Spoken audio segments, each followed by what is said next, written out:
will not believe what you're seeing from above, something words alone can hardly capture. Aerial shots reveal the sheer scale of today's turnout. Patriots flooding the streets of London in every direction, united for one cause: to defend free speech. From the sky, the numbers are undeniable. This isn't a small gathering. This isn't a fringe movement. This is thousands upon thousands of people, standing shoulder to shoulder, waving flags, hoisting banners, and raising their voices in support of Tommy Robinson's free speech rally. The drone's perspective shows packed roads, overflowing squares, and the city's landmarks, framing what can only be called one of the most powerful displays of patriotism London has seen in years. The establishment and mainstream media might try to downplay it, but the footage tells the truth. You can see it with your own eyes. A movement too big to hide, a voice too strong to silence. This drone footage doesn't just show a rally, it shows a people's uprising. Aerial proof that the fight for free speech is alive, that British patriots are organized, determined, and ready to stand in their thousands to protect the values they hold dear. Have a watch. But first, smash that like button and subscribe to the channel for more.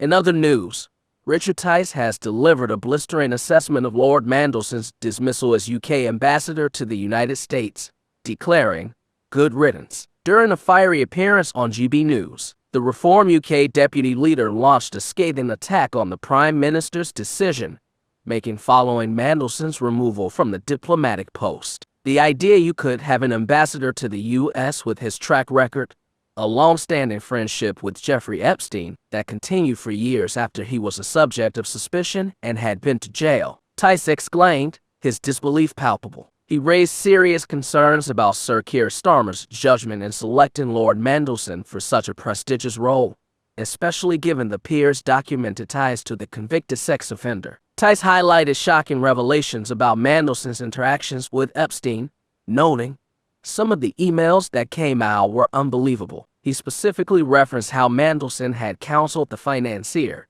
that his criminal conviction and imprisonment were an opportunity for Epstein. Documents released by the U.S. House Oversight Committee laid bare the depth of their connection, including a handwritten message where Mandelson called Epstein his best pal in a 2003 birthday book compiled by Ghislaine Maxwell. Further communications showed Mandelson supporting Epstein through what he called years of torture over underage sex charges in 2008, urging the convicted pedophile to fight for early release during Florida plea negotiations with messages like, "Your friends stay with you and love you." Tice pointed to a troubling pattern in the Prime Minister's public defenses of embattled colleagues. He stood up and defended Angela Rayner. She was gone within days. Tice observed, referencing the former Deputy Prime Minister's resignation after tax avoidance revelations just a week before Mandelson's dismissal. The parallels were striking. He stood up and defended Lord Mandelson.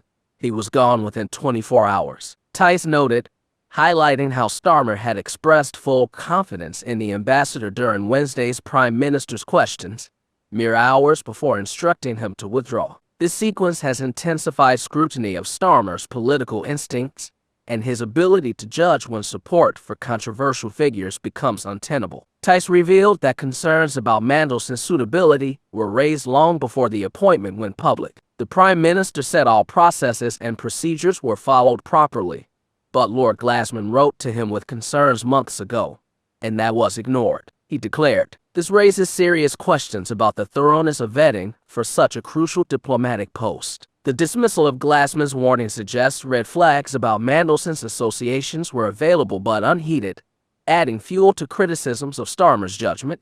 especially after his insistence at PMQs that due process was followed. Tice wrapped up his critique with a sharp jab at Starmer's predicament. "I suspect he's relieved there is no PMQs next week.